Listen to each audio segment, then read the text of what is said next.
Welcome to Profiles in Leadership interview series, where we hear pearls of wisdom from those who lead. Today we have Dr. Karen Litzy here with me today. And Dr. Litzy graduated and received her doctorate in physical therapy from Misericordia. She is the owner of her own private practice, which is a concierge PT practice in New York City, where she sees clients in her home, gym, or in their office. Dr. Litzy is on the board of directors of Physical Therapy Business Alliance and PT Day of Service. She's also the host of the weekly podcast, Healthy, Wealthy, and Smart, where she interviews influencers in the world of physical therapy, health, wellness, and entrepreneurship.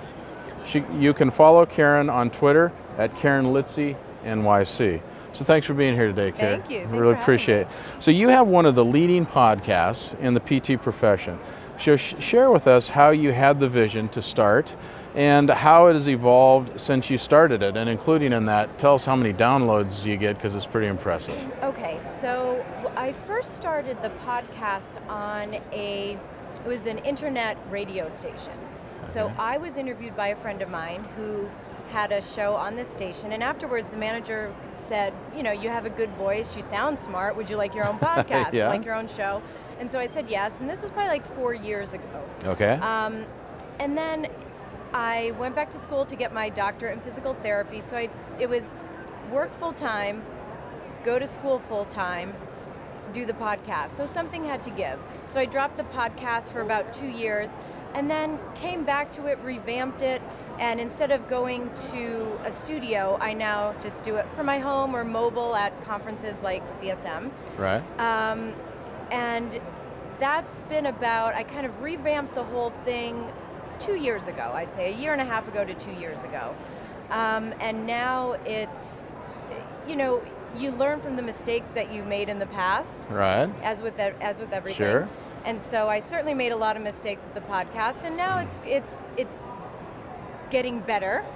And download-wise, I'm around maybe 260,000 downloads, so I'm getting around, last month was all about 38,000. Wow. For the month. That's impressive. Which was great.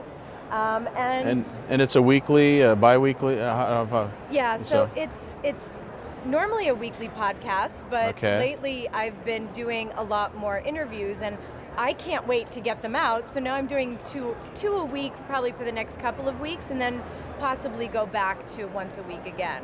So when you started this 4 years ago, or really back at it 2 years ago, so were you one of the only ones at that time in the PT profession? Because now there's quite a few. Yeah, when I first started 4 years ago, I was the only one. Yeah. Outside of, I don't know if the APTA was doing a podcast at this time. I don't think they were. I don't think so, yeah. So I think I was the only PT. Right. And I remember when I first started, I was like, oh, it'll just be health and wellness, because who wants to talk about PT stuff all the time? Well, as it turns out, a lot of people. Yeah. You know, and so I started to do more physical therapy focused interviews with different people in the profession, and I also like to really highlight strong female entrepreneurs. Right.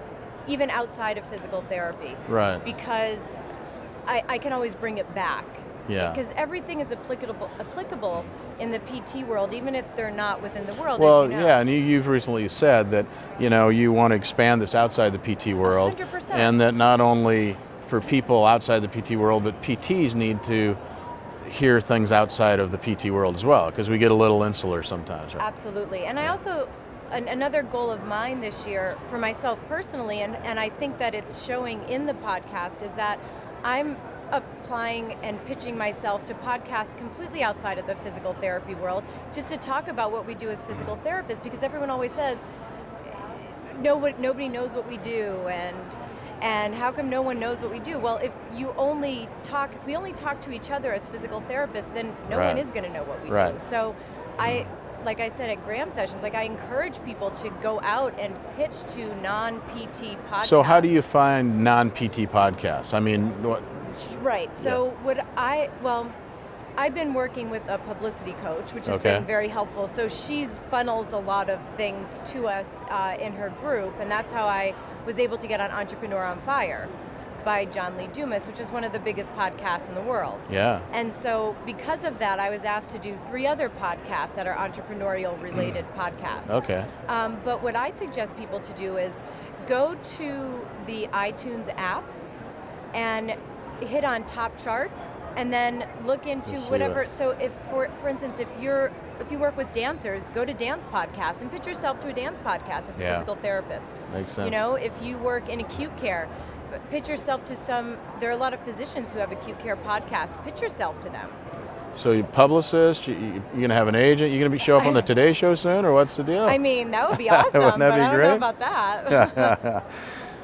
After all these interviews, so what trends or what more global ideas have you learned from all those of you interviewed? So what kind of thing is out there that you just keep hearing and I think what I keep hearing over and over again, especially from the physical therapists that I interview, is that the people in the profession love being in the profession. Yeah. And I think that's such a powerful thing, because there are a lot of people who don't like what they do. Right, and I exactly. think by and large, physical therapists love what they do. They want to be heard. They want to be helpful. And that's one of the biggest trends, and it makes me so happy to hear that. Right. You know, because oftentimes everyone through their career can kind of go up and down through burnout and back in again. Right. But for me to help myself to not have burnout, it's great to hear all these stories. Yeah. And that physical therapists they're I think more entrepreneurial than they used to be, and you can probably attest to that. Yeah, that's true. And that's a trend that I'm seeing, and I love seeing that. From starting your own clinic to starting a podcast to creating tech stuff, you know, moving into the tech world and creating actual products. And I think the thing that's unique about physical therapy is we all know physicians, we all know nurses, and to be honest, I don't know many physicians that aren't unhappy right now. Yeah. But I have yet to find a physical therapist that doesn't really love their job or what they're doing. So we agreed. do have a unique niche there. So must be doing something right. So obviously we're still in that forum where we can still talk with our patients and get to know our patients and have time with our patients that other healthcare professionals don't have. Yeah, and I think if you can create these great alliances with your patients and even with your colleagues, that goes a long way to keeping you happy in your job, because you're seeing, I mean, there's nothing better as a PT than to see your patient improve. Yes. You know, and they're so grateful and so thankful. Yeah. And that gratitude then spills onto you, and then you're grateful for what you do. Yeah. And if you have gratitude, I mean, you're living And in a your good life. unique setting, you're going to people's homes, offices, gyms, so that even takes that further. I mean, that's kind of one step further to be really you're in going their to life. them, exactly. Yeah, you're So. in their life, and I mean, I've had patients offer to like co-sign apartments for me. I mean, it's like having a million parents, you know. Yeah. But it is unique when you go to the home, because you're really seeing people when they're most vulnerable and when they're most real. Yes. You know, because anybody, like, I've worked in clinics for years, and I've worked in a hospital system, and oftentimes people, when they come into a clinic, they're, you know, you're a little nervous. Sure. It's intimidating. It's intimidating. You don't know what to expect. But when I go into someone's home, they're super relaxed. They're happy to have you there. They're happy to not have one more thing. I mean, I live in New York City, so people are so overly scheduled. Yes. So it's nice to not have like one more thing that to they do or have to get go to. Yeah. So I know you're very passionate about women's issues in our profession, and you founded the first Women's Summit in New York City last fall, which was very well received. Yes, Excellent it was job on awesome. that. So what is your vision here, and what do you hope to accomplish with this event and so on? So we're in the midst of planning for 2017, and you know, our theme for 2017 is breaking the mold. So what I would love to see is women not being fearful, not being afraid to step up into a leadership role, and whatever that may be, you know, and that might be speaking up in a meeting one day with all of your colleagues. It might be applying to speak at a national conference. It might be starting your own practice. I mean, the women that were there in 2016, a couple of them have just completely changed their career as a direct result of that conference, which gives me the chills. It makes me so happy. Like one girl just decided to open up her own practice. She was thinking about it and got so much inspiration. And so if we can do that year after year, I think you get a snowball effect of, I mean, you know, listen, you've done the Graham sessions for 10 years, and I'm sure you've heard all these stories come out of the Graham sessions as well. So we're hoping that we can have the success that the Graham sessions have had, and maybe create some more opportunities for women in the profession, because it's unfortunately really needed. Well, why do you think that there's less women in leadership positions in healthcare organizations? Because what we know is that 70% of PTs in our nation are female, yet you don't see, it's maybe 30% are only in leadership positions, and really as you go further up the healthcare systems, physical therapists in general are not represented very well, but especially women. So why is that? I mean, I don't know if it is the lack of people to promote women because they think, well, they're just going to have a child, and so maybe they're not going to be as reliable, they're not going to be there as much.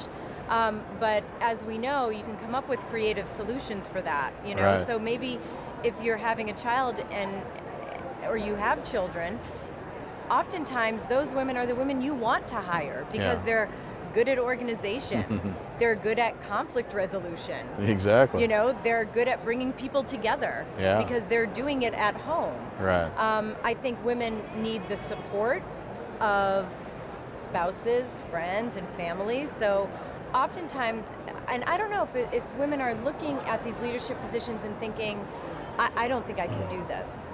Look at all the obligations I have at home. Look at all the obligations I have at work. I don't think I can do this. But I think if they had the right support coming from the employer, from their home situation or social situation, I think you'll see a lot more women step into those roles. I just think creative solutions need to be had. And I mean, I'm not in the position of hiring, but I think if you are in the position of hiring, I would say to really take a close look at these women, and that's that goes outside. I would even that's everywhere. And I would even argue it's not so much the hiring in the sense that I think a lot of female PTs get hired, but less move up, in the leadership positions. But I was at the Women's Summit in New York City, which was awesome. One of very few males there, but I learned a lot.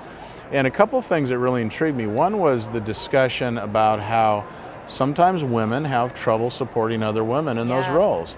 And so it's interesting from a male perspective the first question, well, why? Why is that? But and there's been research into this, like in the nursing world, like it's that they eat their own, they eat their young, so to speak. And I don't know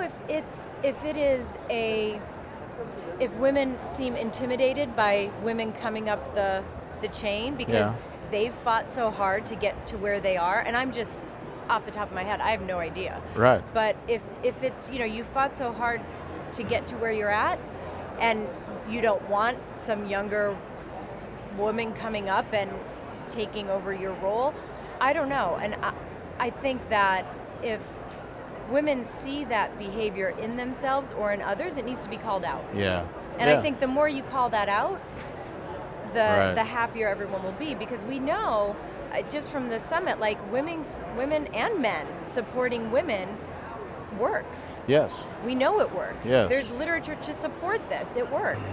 And I thought what was really intriguing was a story, and helped me with it, was the CEO of one of the major companies that told the story that a woman offered a position, a very high level. A lot of women tend to think, well, maybe I'm not quite qualified, or maybe I don't have enough experience, so they kind of question themselves, where a man would say, I'm in, I'll figure it out later. Yeah, that's the Jenny Romeri story from IBM. From IBM, that's what it was, And I mean, I do that all the time. You always have, I don't know if women have more, or maybe it's just me, but you have this sort of like imposter syndrome. These little self-doubts that keep eating at you. And I know what I do is just look back and I'm like, no, I belong here, like this is something I can do, but it always creeps back in. And we know that women are less likely to apply for a job if they don't meet all the criteria. Right? So if you're missing one of the criteria, you'll think, I can't even apply. Whereas a man would be like, I don't have any of that, but I'm still going to do it. Right, I'll still give it a shot. I'll give it a shot. Why not? And I think women need to kind of switch that mindset and say to themselves, maybe I don't have everything, but once they meet me, they're going to love me. And I think that's an attitude that a lot of men take is, I mean, I'm not qualified, but I'm going for it. Or they're willing to figure it out kind of on the job. Yeah. They don't have to come in with all Right, the creds or whatever. right. I was talking earlier with Bridget Finley, and I know that you heard her What I she's Believe amazing. speech, which was Yeah. great. And she told that great story of how she was not going to give the person a chance at being this director because they could only give 30 hours a week, but she did, and then come to find out was one of the best directors she ever had. Absolutely, So yeah. what we talked about earlier was it's almost more important who the leader is, not how much time they can put into it. Yeah. So somebody can do maybe a better job at 30 hours a week than somebody who could put in 80 hours a week and not do as well. Yeah. So we have to be open to those kind of Yeah, things. you have to be open to that. And, you know, everybody works differently. But like I said, moms, especially women who are mothers, are used to being really organized and, Right. and getting things done because they Yeah. have to. You So- talk about a leadership role. Yeah, so why So- why would that be different in a work setting? You know, Yeah. if they're keeping it together at home, why would it be different at their job? And so I Yeah. think I loved Bridget's story, and what she really did was confronted her own biases. Right. And she's a woman, Right. you know, Yeah. because we all have biases, and to confront them is really uncomfortable. Yeah. But I think if you can confront them and then take a step back and think, well, wait a second, this makes sense, or I can. Yeah. Why wouldn't you? Yeah. So give us a little plug for the next Women's Summit. It's going to be in Okay, September in New yep. York City, right? The next Women in PT Summit is going to be September 23rd, which is a Saturday this year. Last year we had it on Friday. Yeah. We planned it in 6 weeks. You take what you can I get. know. You It's amazing. They pulled it off I in know, 6 weeks. I know. So this year, now I'm like, well, we have 6 months. What if it's worse? Yeah. Like, what if it doesn't hold up to the same? Because, you know, when you only have 6 weeks, you have to make those decisions really quick. Yes. So now we have 6 months, and I'm like, oh, what if it's like not as good? But it's going to be September 23rd in New York City. We will start getting more information out there.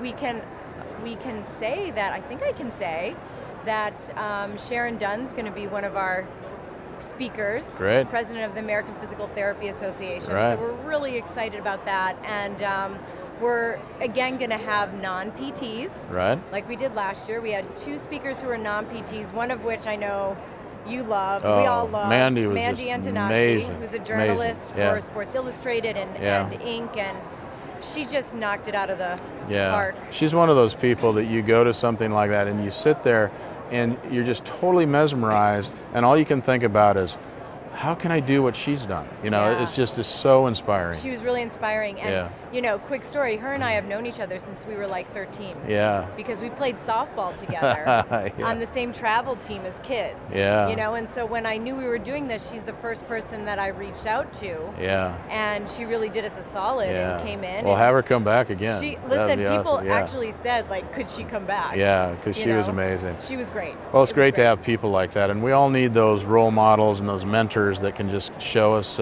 what can be done, because Yeah. she's done amazing things. She's done amazing things. And that's, you know, if everyone just said what you just said, then I think it was a successful conference. It was very great. Because that's what we're looking for. And I think women in PT really need the push. They need the push. Yeah, and I would just put a plug, if I can, for men as well. To come to this, because I know when we talked about this earlier, we did a session at the Graham Sessions relating to this issue.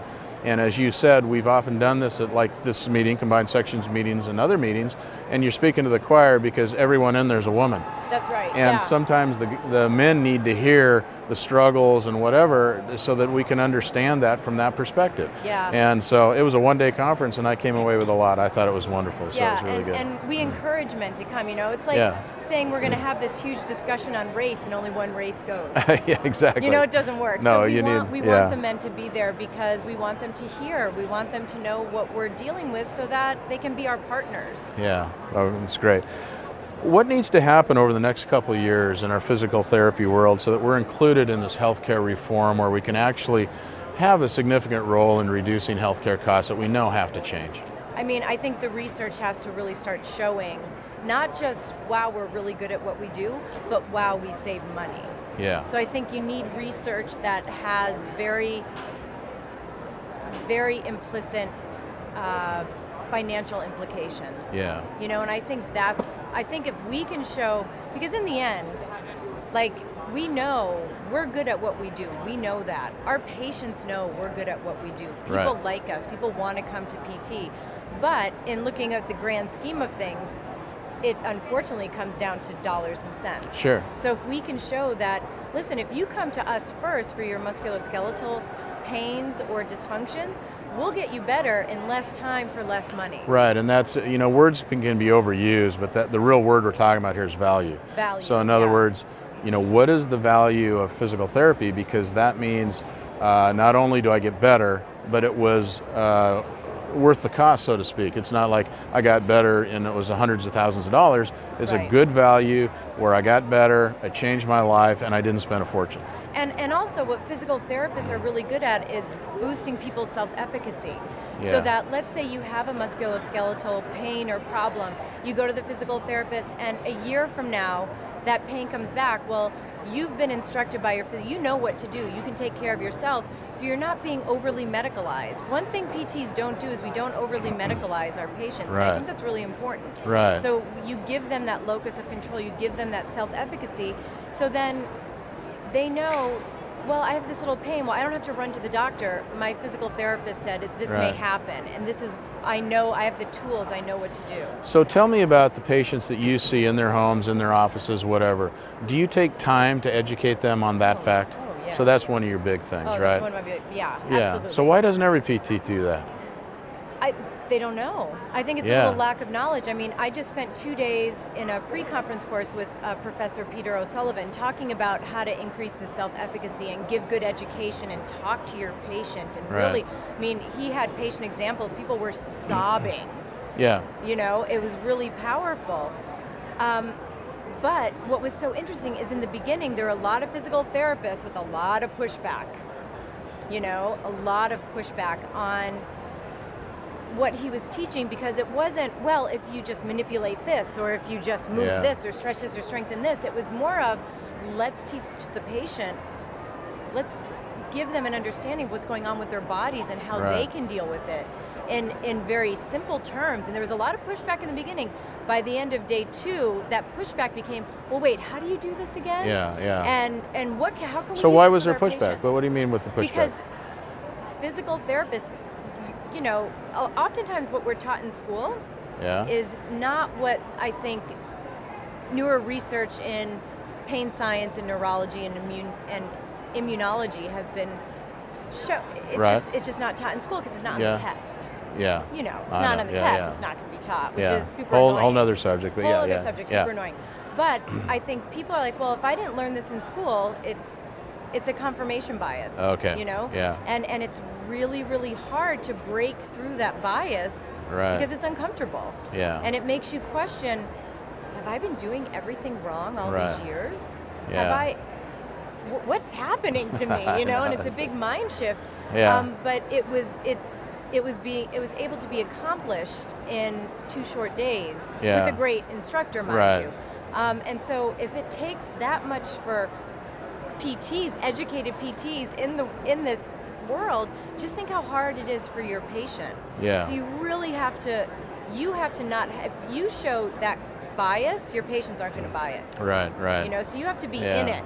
Yeah. And I think what the times that I've lectured, especially to new professionals, if there's anything that you could do is educate every single patient what PT is, what PT does, the different things that PT can accomplish. And if that patient walks out of there having had a shoulder issue, but they leave understanding all the things that physical therapy can do to you, I think we're all ahead, at least with the patients we treat. Absolutely. So, and then the good news is those patients then go out and tell their family and friends, and so on and so forth. So that's a great way for the physical therapy profession to sort of widen our net a little bit. Yeah. So what's next for you? The podcast keeps going strong. Is it? Where does it evolve from here? That's a great question, and it's something that I'm kind of in the process of working out myself. Next month I go to Monaco to speak at the International Olympic Committee Injury Prevention Conference about using podcasts and social media to bridge the gap between research and clinic, which is going to be awesome. So after that, I'm thinking of maybe putting together an online course for physical therapists, but I need to flush it out. I need to get CSM and Monaco over first, and then I can put, more resources toward that. But I feel like that's a good evolution of the podcast. Yeah. Is kind of taking what I've learned on the podcast and be able to teach So others. outside our profession, PTs are very giving people. So outside of our profession, to get the higher level, higher profile people, do you think there's going to come a time where you're going to have to pay people to do that? On the podcast? Yeah. In other words, pay them. Yeah. Because that's kind of, you look at like you did Gloria Steinem, which was amazing. Yeah. And you didn't pay her, but Nope. you had a connection, you had a relationship somehow. So if you're going to interview somebody that's a celebrity or somebody that's on a high profile, sometimes those people require fees for you to do that. Yeah, they do. So it'll be interesting to see where that goes. Yeah, it will be interesting. At this point, I don't see that as being an option. Yeah.